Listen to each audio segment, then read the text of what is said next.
I don't want my sons to have to be, I don't want you guys to have to be afraid of the law enforcement and that sort of thing.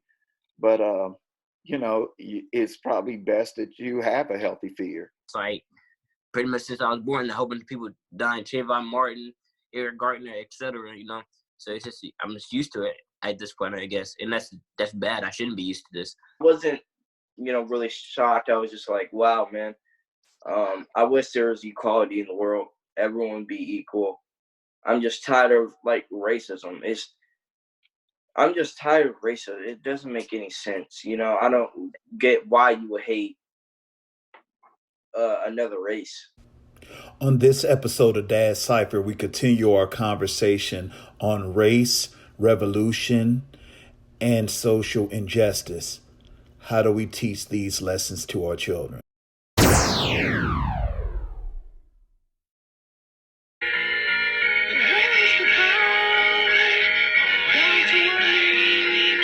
It's hard truth. Some people are just taking this as a time just to get free stuff and just going out there strictly for looting.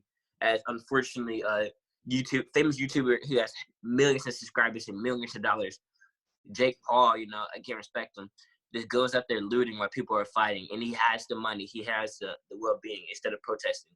The other thing is, I think the other half of people is rioting and breaking stuff and looting. I feel like some people, like, don't get me wrong, the looting's bad and you're ruining people's jobs, but at the same time, it's catching people's attention now. When people were peacefully marching, when that one man died in Ferguson, what's his name? Michael Brown. Yeah, Mike Brown. When people were peacefully, that was one of the peaceful protests I've seen, actually, other than after the verdict. But during that, people were peacefully protesting, and it's almost like it was like shined over almost. It was shined over, and not a lot of people paying attention. But now since people are hitting some of the buildings and burning things on fire, it's catching a lot of people's attention. A lot of people are speaking out, and it's catching their attention. So I don't agree with the looting, but I mean it's working. And rioting, people are sick. People in riot. People are sick and tired of dying over and over again. People are sick and tired of going. Next time you turn on the news, there's another black person in jail or end up dead on the streets or something like that. People are sick and tired of it, and so they need to get their aggression out. So they break things. People are handling their aggression different ways, and a lot of people have tried the peaceful way. They haven't got hurt, and I feel like this is the first time in many cases that people's voices are getting heard. People are getting hurt now. People are paying attention. People are actually turning on the news, CNN, Fox, whatever you want to watch. People are turning on the news and seeing this. They're seeing people's voices be heard. And some of it comes with a negative, and some of it's positive. It just depends what you want to look at. When we talk about looting and setting fires, that is embedded in American history. When we go back to the Boston Tea Party and that sort of thing, we know that Americans have always had rioting along with peaceful, protests. And I would say, although I'm not an advocate for looting and rioting, I will say it does grab the mainstream attention to change and that sort of thing. As Martin Luther King said, like looting and fires and that sort of thing, it's the language of the people unheard. And what we find is a lot of young people who cannot really articulate the frustration that they have in a sort of constructive way. And so it's going to come out angry. What we need to do is really talk about, well, why aren't we teaching about protests and that sort of thing in an effective way in our schools? Why do we gloss over this history? If we taught this type of history to our young people, they would probably know how to better organize, how to better strategize, and that sort of thing. Also, we, like Alex was saying, you had Colin Kaepernick, and he was doing a peaceful protest, and we had people like Trump that called the NFL players sons of bitches for taking a knee. So I don't really understand like what is considered peaceful or not. I mean, what's the most effective way?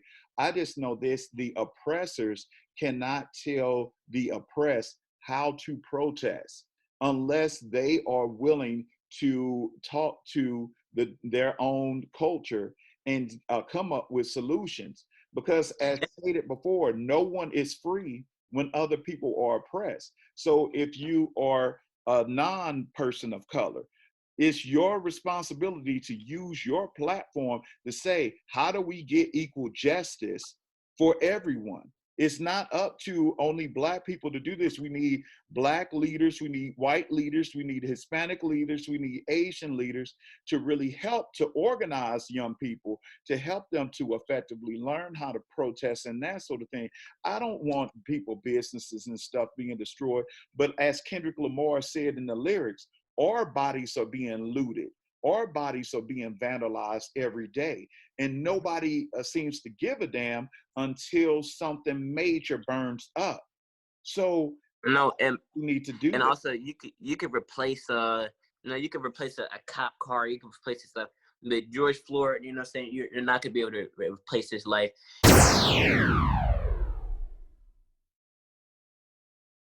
So here's my response to people who ask the question, why aren't Black people mad about Black on Black crime? I think Black people are angry and upset about Black on Black crime. Black people have gone out and protested against Black on Black crime. And that has failed to grab the media attention several times. But also, I want to also say this, that it's white on white crime, it's Asian on Asian crime, it's Hispanic on Hispanic crime.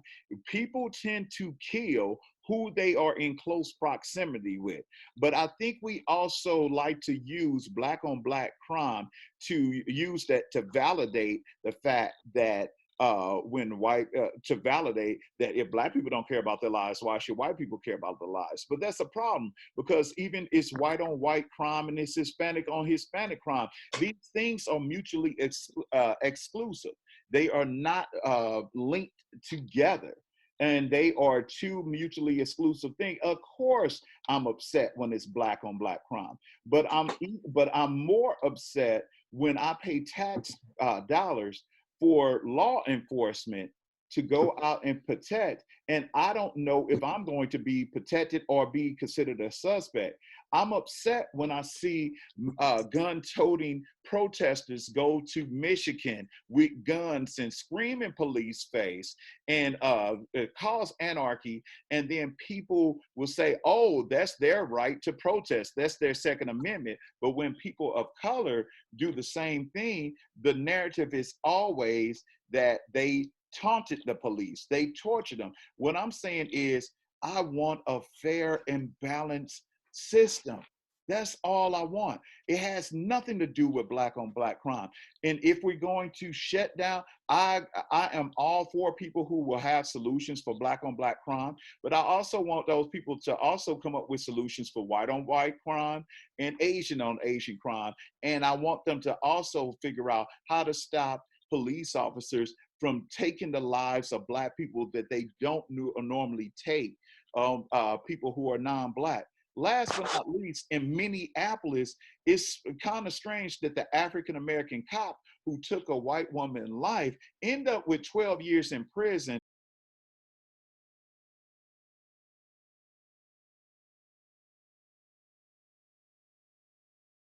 And the prosecutor originally said he didn't have enough evidence to lock up the cops who killed George Floyd on the video.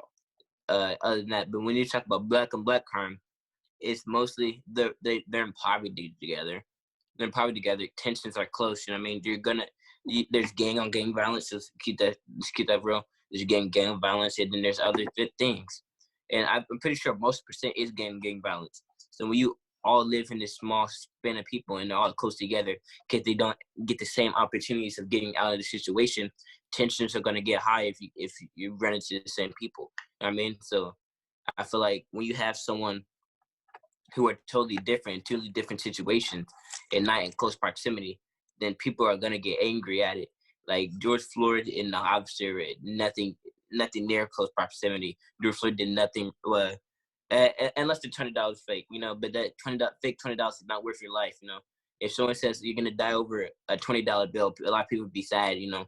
But gang violence, you know, it's everybody's in the same hood, in the same area code, and all together. So that's why black on black violence, it's still a problem in the United States, but that's why people are less angry about it, as a cop, as when you look at him to protect the community.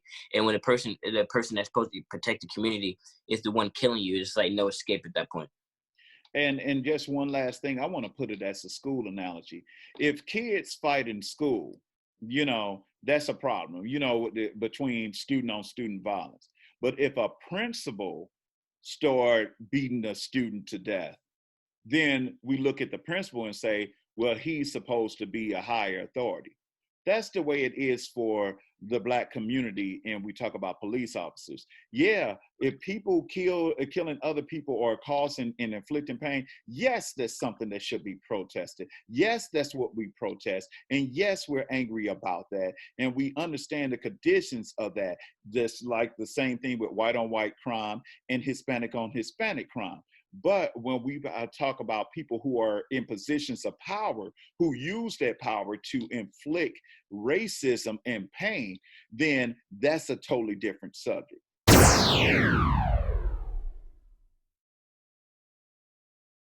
Teach your kids at a young age. Start teaching them about protest from the 60s, the 70s. Start teaching them about Black culture. Don't leave it up to your school system. I would say, teach them to be respectful of law enforcement, but at the same time, be mindful that you have certain rights. So look up the rights and that sort of thing in your community. My word of advice I'll give to, a kid is first, I have them not watch documentaries, but, like speeches on Martin Luther King and like Malcolm X. I'll introduce them to that. I'll introduce them to stuff. I will keep them. I'll tell them to, don't, put your hands in pockets. Put your hand on the steering wheel when they come by.